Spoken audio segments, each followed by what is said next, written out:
J'ai vécu seul, sans personne avec qui parler véritablement. Jusqu'à une panne dans le désert du Sahara il y a 6 ans. Quelque chose s'était cassé dans mon moteur, et comme je n'avais avec moi ni mécanicien ni passager, je me préparais à essayer de réussir tout seul une réparation difficile. C'était pour moi une question de vie ou de mort. J'avais à peine de l'eau à boire pour 8 jours. Le premier soir, je me suis donc endormi sur le sable, à 1000 milles de toute terre habitée. J'étais bien plus isolé qu'un naufragé sur un radeau au milieu de l'océan. Alors vous imaginez ma surprise, au lever du jour, quand une drôle de petite voix m'a réveillé. S'il vous plaît, dessine-moi un mouton. Hein? Dessine-moi un mouton.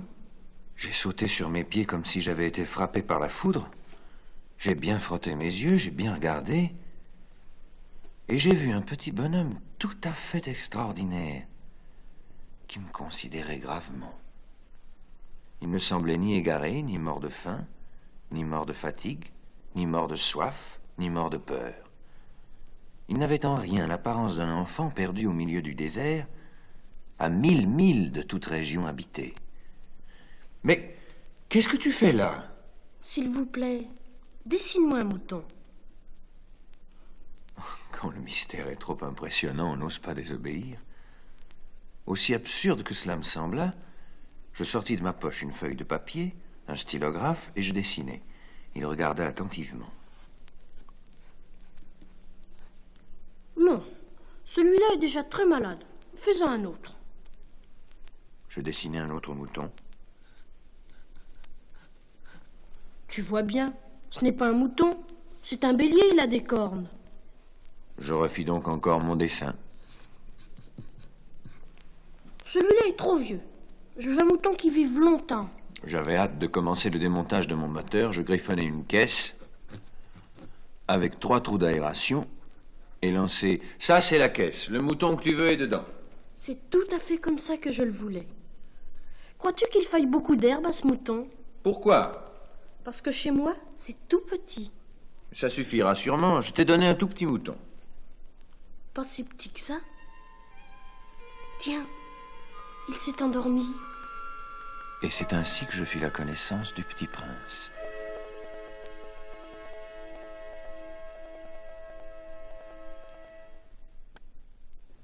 Il me fallut longtemps pour comprendre d'où il venait. Le petit prince, qui me posait beaucoup de questions, ne semblait jamais entendre les miennes. Ce sont des mots prononcés par hasard qui, peu à peu, m'ont tout révélé. Ainsi, quand il aperçut pour la première fois mon avion. Qu'est-ce que c'est que cette chose-là? Ce n'est pas une chose, ça vole. C'est un avion. C'est mon avion. Comment? Tu es tombé du ciel? Oui. Ah, ça c'est drôle. Alors toi aussi tu viens du ciel? De quelle planète es-tu? Tu viens donc d'une autre planète? C'est vrai que là-dessus, tu ne peux pas venir de bien loin. Mais toi, d'où viens-tu, mon petit bonhomme? Hein? Où est-ce chez toi? Où veux-tu emporter mon mouton? Ce qui est bien, avec la caisse que tu m'as donnée, c'est que la nuit, ça lui servira de maison. Bien sûr. Et si tu es gentil, je te donnerai aussi une corde pour l'attacher pendant le jour et un piquet. L'attacher? Quelle drôle d'idée! Si tu ne l'attaches pas, il ira n'importe où. Mais où veux-tu qu'il aille? N'importe où, droit devant lui. Ça ne fait rien. C'est tellement petit chez moi. Droit devant soi, on ne peut pas aller bien loin. J'avais ainsi appris une chose très importante. C'est que sa planète d'origine était à peine plus grande qu'une maison.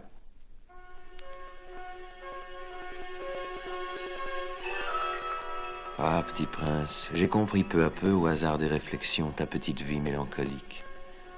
Tu n'avais eu longtemps pour distraction que la douceur des couchers de soleil. J'aime bien les couchers de soleil. Allons voir un coucher de soleil. Mais il faut attendre. Attendre quoi? Attendre que le soleil se couche. Je me crois toujours chez moi. En effet. Quand il est midi aux États-Unis, le soleil, tout le monde le sait, se couche sur la France. Il suffirait de pouvoir aller en France en 1 minute pour assister au coucher de soleil. Malheureusement, la France est bien trop éloignée. Mais sur ta si petite planète, Il te suffisait de tirer ta chaise de quelques pas. Et tu regardais le crépuscule chaque fois que tu le désirais. Un jour, j'ai vu le soleil se coucher 43 fois. Tu sais, quand on est tellement triste, on aime les couchers de soleil. Le jour des 43 fois, tu étais donc tellement triste?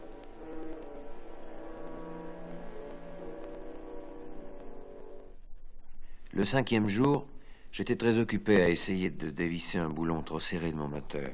J'étais très soucieux car ma panne commençait de m'apparaître comme très grave. Et l'eau à boire qui s'épuisait me faisait craindre le pire. Un mouton, ça mange les arbustes? Oui. Et les fleurs? Mais un mouton mange tout ce qu'il rencontre. Même les fleurs qui ont des épines? Même les fleurs qui ont des épines. Alors les épines, à quoi servent-elles? Les épines, à quoi servent-elles? Les épines, ça ne sert à rien. C'est de la pure méchanceté de la part des fleurs. Ah? Je ne te crois pas.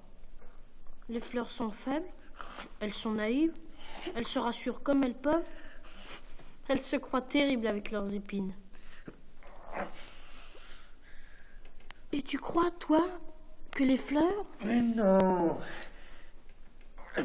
je ne crois rien. J'ai répondu n'importe quoi. Je m'occupe, moi, de choses sérieuses. De choses sérieuses? Oui. Tu parles comme les grandes personnes. Tu confonds tout, tu mélanges tout. Je connais une planète où il y a un monsieur cramoisi.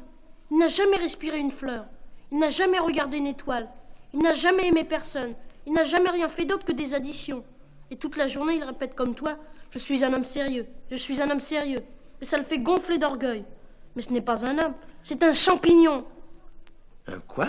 Un champignon. Il y a des millions d'années que les fleurs fabriquent des épines. Il y a des millions d'années que les moutons mangent quand même les fleurs. Et ce n'est pas sérieux de chercher à comprendre pourquoi elles se donnent tant de mal pour se fabriquer des épines qui ne servent jamais à rien. Ce n'est pas important la guerre des moutons et des fleurs. Ce n'est pas plus sérieux et plus important que les additions d'un grand monsieur rouge. Et si je connais, moi, une fleur unique au monde qui n'existe nulle part sauf dans ma planète, et qu'un petit mouton peut anéantir d'un seul coup, comme ça, un matin, sans se rendre compte de ce qu'il fait, ce n'est pas important, ça. Si quelqu'un aime une fleur qui n'existe qu'un exemplaire dans les millions et millions d'étoiles, ça suffit pour qu'il soit heureux quand il les regarde. Il se dit, ma fleur est là, quelque part. Mais si le mouton mange la fleur, c'est pour lui comme si brusquement toutes les étoiles s'éteignaient. Et ce n'est pas important, ça.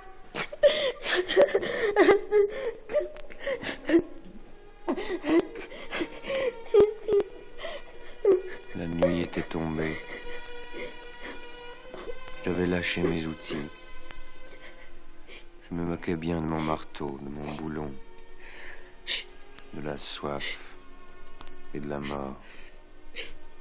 Il y avait sur une étoile une planète, la mienne, la terre, un petit prince à consoler. Je le pris dans les bras, je le berçais, je lui disais, la fleur que tu aimes n'est pas en danger. Je lui dessinerai une muselière à ton mouton. Je te dessinerai une armure pour ta fleur. Je ne savais pas trop quoi dire. Je me sentais très maladroit. Je ne savais comment l'atteindre ou le rejoindre. C'est tellement mystérieux, le pays des larmes.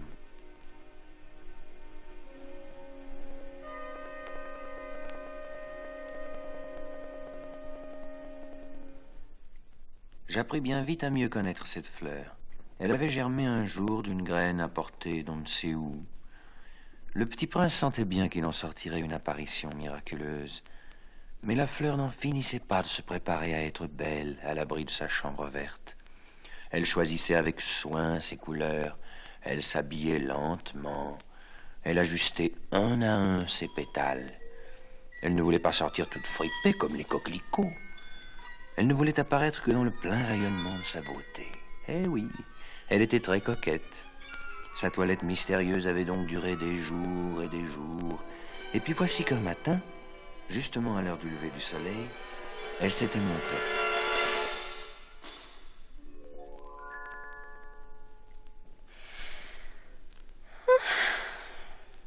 Je me réveille à peine.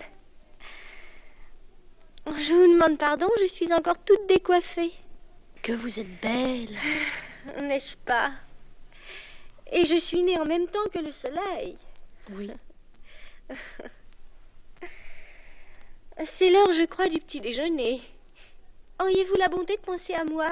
Et le petit prince, tout confus, ayant été chercher un arrosoir d'eau fraîche, avait servi la fleur.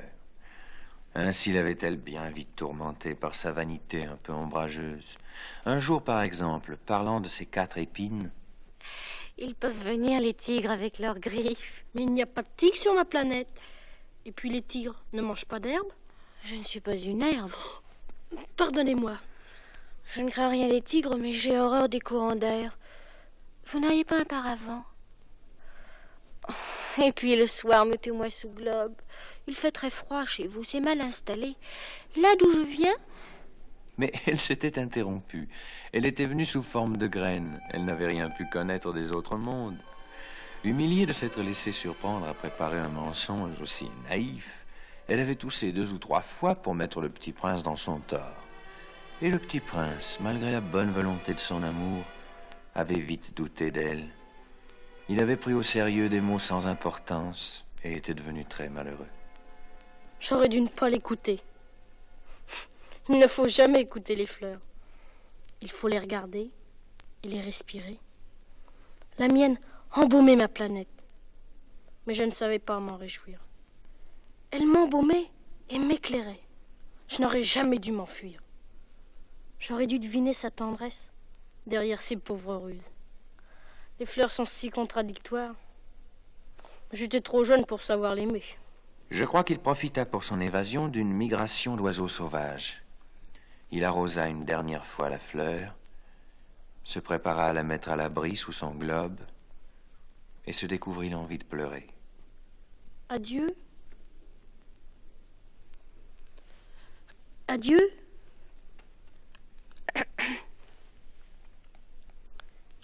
J'ai été sotte, je te demande pardon. Tâche d'être heureux. Je t'aime. Oui, je t'aime. Mais oui, tu n'en as rien su par ma faute. Ça n'a aucune importance. Mais tu as été aussi sot que moi. Tâche d'être heureux. Laisse ce globe tranquille, je n'en veux plus. Mais le vent... Oh, je ne suis pas si enrhumée que ça. L'air frais de la nuit me fera du bien, je suis une fleur. Mais les bêtes... Il faut bien que je supporte 2 ou 3 chenilles si je veux connaître les papillons. Il paraît que c'est tellement beau. Sinon, qui me rendra visite? Tu seras loin, toi. Quant aux grosses bêtes, je ne crains rien, j'ai mes griffes.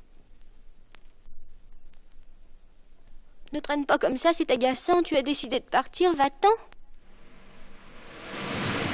Le petit prince commença par visiter les planètes voisines pour y chercher une occupation et pour s'instruire.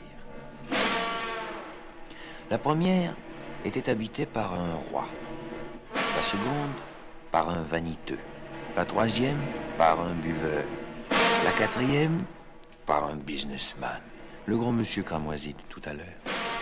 Après chaque visite, le petit prince se disait en lui-même que les grandes personnes étaient décidément très, très bizarres. La 5e planète était fort curieuse. C'était la plus petite de toutes. Il y avait là juste assez de place pour loger un réverbère et un allumeur de réverbère. Le petit prince ne parvenait pas à s'expliquer à quoi pouvait servir quelque part dans le ciel, sur une planète sans maison ni population, un réverbère et un allumeur de réverbère.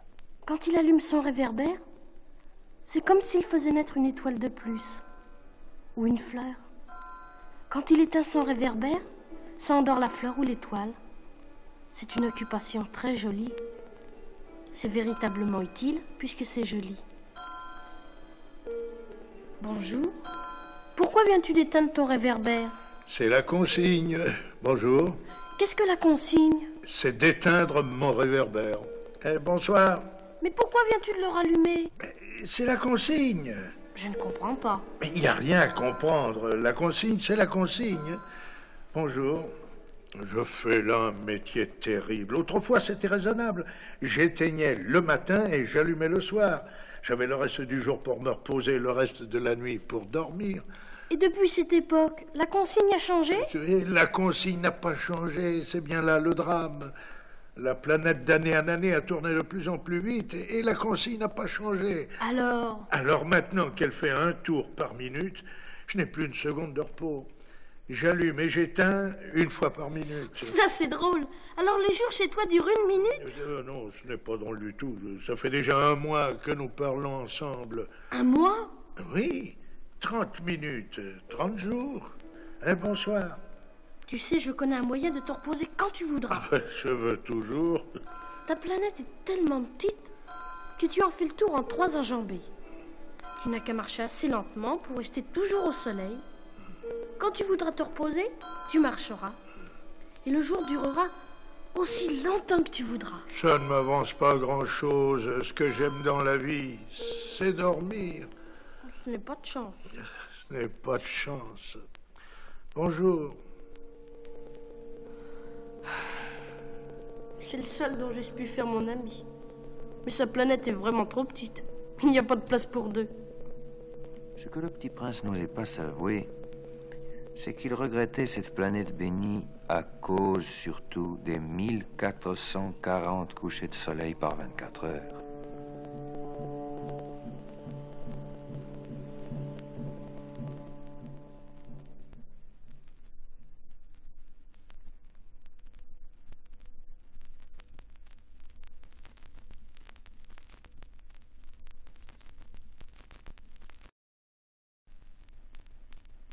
La 6e planète était habitée par un géographe qui conseilla au petit prince d'aller visiter la planète Terre. Elle a bonne réputation, lui dit-il. La 7e planète fut donc la Terre. Le petit prince fut bien surpris de n'y voir personne. Il avait peur de s'être trompé de planète, quand un anneau couleur de lune remua dans le sable un serpent.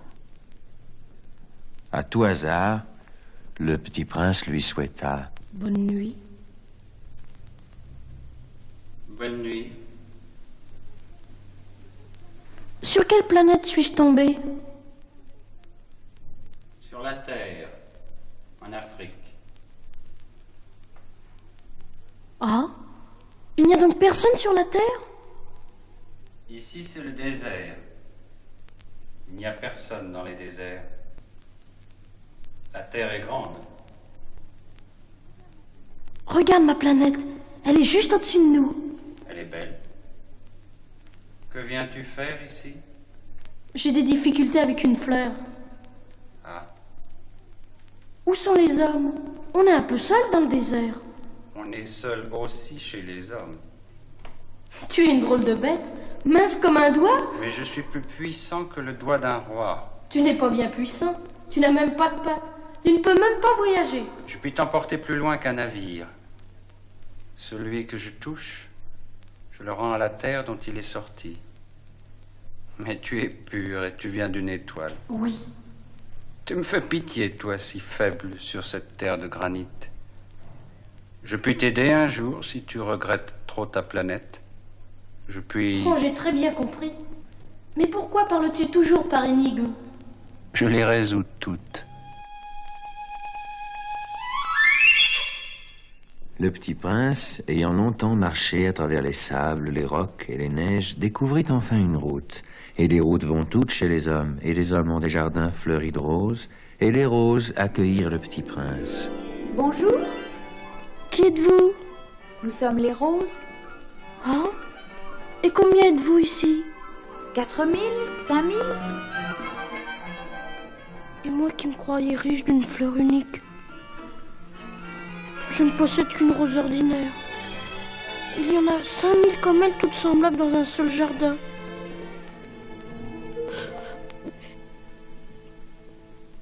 Je ne suis pas un bien grand prince.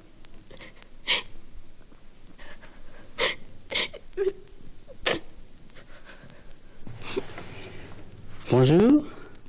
Bonjour. Qui es-tu? Tu es bien jolie. Je suis un renard. Viens jouer avec moi. Je suis tellement triste. Je ne peux pas jouer avec toi. Je ne suis pas apprivoisé. Oh, pardon? Qu'est-ce que signifie apprivoiser? Tu n'es pas d'ici. Non. Que cherches-tu? Je cherche les hommes. Qu'est-ce que signifie apprivoiser? Les hommes, ils ont des fusils et ils chassent. C'est bien gênant. Ils élèvent aussi des poules. C'est leur seul intérêt. Tu cherches des poules? Non, je cherche des amis. Qu'est-ce que signifie apprivoiser? C'est une chose trop oubliée. Ça signifie créer des liens. Créer des liens? Bien sûr. Tu n'es encore pour moi qu'un petit garçon tout semblable à 100 000 petits garçons. Et je n'ai pas besoin de toi. Et tu n'as pas besoin de moi non plus. Je ne suis pour toi qu'un renard semblable à 100 000 renards.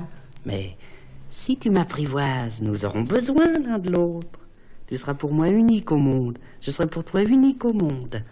Je commence à comprendre. Il y a une fleur? Je crois qu'elle m'a apprivoisée. C'est possible. On voit sur la Terre toutes sortes de choses. Oh, ce n'est pas sur la Terre? Sur une autre planète? Oui. Il y a des chasseurs sur cette planète? Non. Ça, c'est intéressant. Et des poules? Non.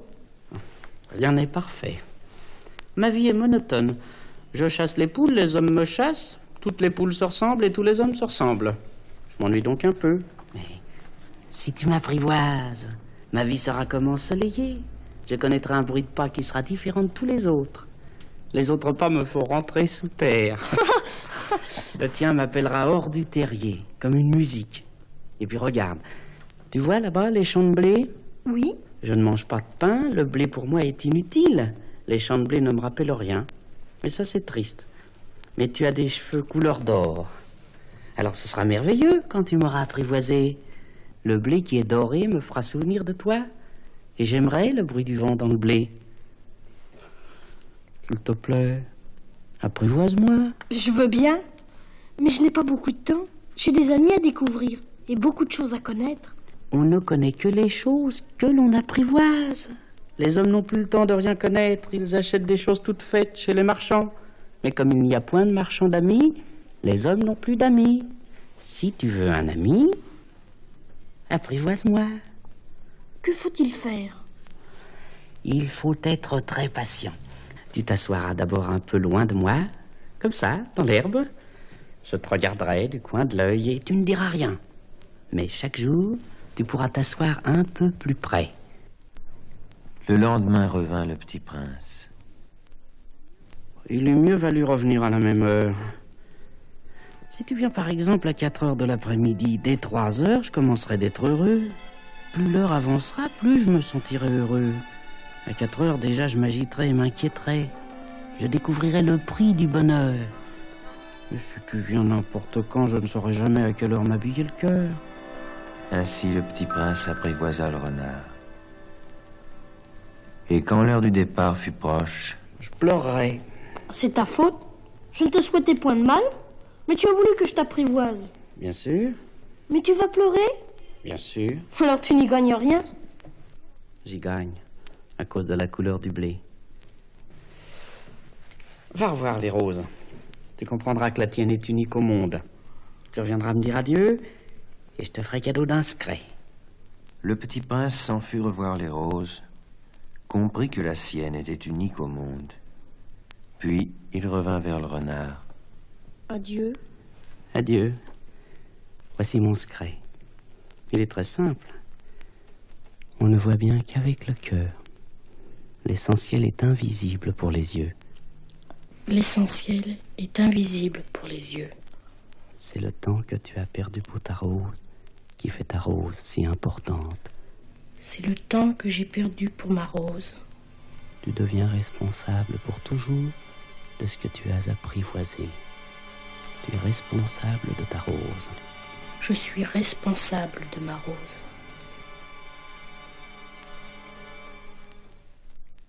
Ah, ils sont bien jolis, tes souvenirs. Mais je n'ai pas encore réparé mon avion. Et je n'ai plus rien à boire. Tu as soif? Cherchons un puits. J'ai soif aussi. Il est absurde de chercher un puits au hasard dans l'immensité du désert. Enfin. Mettons-nous en marche. Quand nous eûmes marché des heures en silence, la nuit tomba et les étoiles commencèrent de s'éclairer. Les étoiles sont belles à cause d'une fleur que l'on ne voit pas. Bien sûr. Le désert est beau.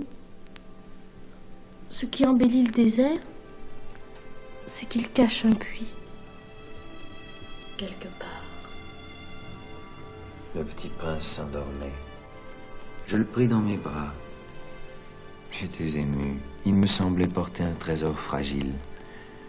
Il me semblait même qu'il n'y eût rien de plus fragile sur la terre. Je regardais à la lumière de la lune, ce front pâle, ses yeux clos, ses mèches de cheveux qui tremblaient au vent.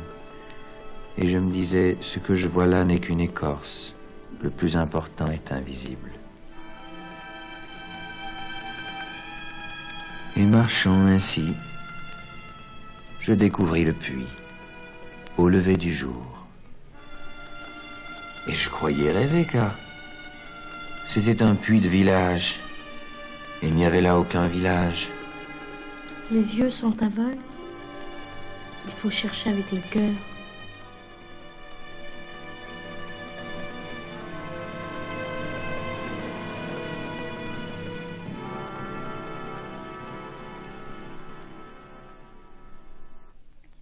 Tu tiendras ta promesse. Quelle promesse? Tu sais, une muselière pour mon mouton. Je suis responsable de ma rose. Je te la dessinerai. Tout de suite, s'il te plaît. Tout de suite?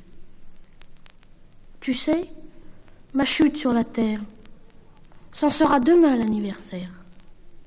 J'étais tombée tout près d'ici. Alors, ce n'est pas par hasard que, le matin où je t'ai connu il y a 8 jours, tu te promenais comme ça, tout seul, à 1000 milles de toutes les régions habitées. Tu retournais vers le point de ta chute? À cause peut-être de l'anniversaire?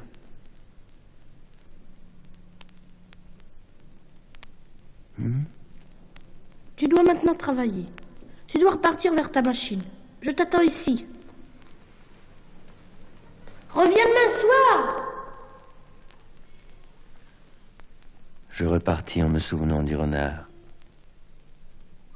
On risque de pleurer un peu si l'on s'est laissé apprivoiser.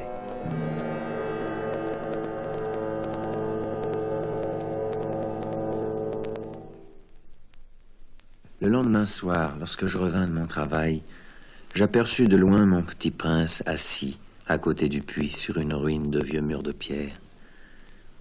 À qui parlait-il? Tu ne t'en souviens donc pas? Si, c'est bien le jour, mais ce n'est pas ici l'endroit. Bien sûr. Tu verras où commence ma trace dans le sable. Tu n'as qu'à m'y attendre, j'y serai cette nuit. Tu as du bon venin? Tu es sûr de ne pas me faire souffrir longtemps? Maintenant, va-t'en. Va-t'en, je veux redescendre.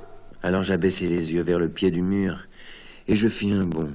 Il était là, dressé vers le petit prince, un de ces serpents jaunes qui vous exécutent en 30 secondes. Au bruit que je fis, il disparut. Mon petit bonhomme de prince était pâle comme la neige. Son cœur battait comme celui d'un oiseau qui meurt quand on l'a tiré à la carabine. Petit bonhomme, n'est-ce pas que c'est un mauvais rêve, cette histoire de serpents et de rendez-vous et d'étoiles? Ce qui est important, ça ne se voit pas. Bien sûr. C'est comme pour la fleur. Si tu aimes une fleur qui se trouve dans une étoile, c'est doux la nuit de regarder le ciel. Toutes les étoiles sont fleuries. Bien sûr. Tu regarderas la nuit, les étoiles? Oui. C'est trop petit chez moi pour que je te montre où se trouve la mienne. C'est mieux comme ça. Mon étoile, ce sera pour toi une des étoiles. Alors toutes les étoiles, tu aimeras les regarder. Elles seront toutes tes amies. Et puis je vais te faire un cadeau. Ah, petit bonhomme, j'aime entendre ce rire. Justement, ce sera mon cadeau. Que veux-tu dire? Toi, tu auras des étoiles comme personne n'en a. Mais comment? Quand tu regarderas le ciel, oui, la nuit, puisque j'habiterai dans l'une d'elles, oui, puisque je rirai dans l'une d'elles, alors ce sera pour toi comme si riaient toutes les étoiles. Tu auras, toi, des étoiles qui savent rire. Et quand tu seras consolé, on se console toujours, tu seras content de m'avoir connu. Tu seras toujours mon ami. Et tu auras envie de rire avec moi. Et tu ouvriras parfois la fenêtre, comme ça, pour le plaisir. Et tes amis seront bien étonnés de te voir rire en regardant le ciel. Alors tu leur diras, oui, les étoiles, ça me fait toujours rire. Et ils te croiront fou. Je t'aurais joué un bien vilain tour. Ce sera comme si je t'avais donné, au lieu d'étoiles, des tas de petits grelots qui savent rire. Cette nuit, tu sais, ne viens pas. Je ne te quitterai pas.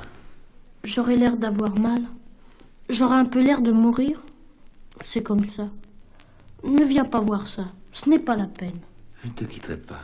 Je te dis ça. C'est à cause aussi du serpent. Il ne faut pas qu'il te morde. Les serpents, c'est méchant. Ça peut mordre pour le plaisir. Je ne te quitterai pas. C'est vrai qu'ils n'ont plus de venin pour la seconde morsure. Cette nuit-là, je ne le vis pas se mettre en route. Il s'était évadé sans bruit. Quand je réussis à le rejoindre, il marchait, décidé, d'un pas rapide. Tu es là? Tu as tort. Tu auras de la peine. J'aurai l'air d'être mort et ce ne sera pas vrai. Tu comprends? C'est trop loin. Je ne peux pas emporter ce corps-là. C'est trop lourd. Mais ce sera comme une vieille écorce abandonnée. Ce n'est pas triste, les vieilles écorces. Ce sera tellement amusant. Tu auras 500 millions de grelots. Tu sais, ma fleur, j'en suis responsable. Elle est tellement faible. Elle est tellement naïve. Elle a 4 épines de rien du tout pour la protéger contre le monde. Voilà.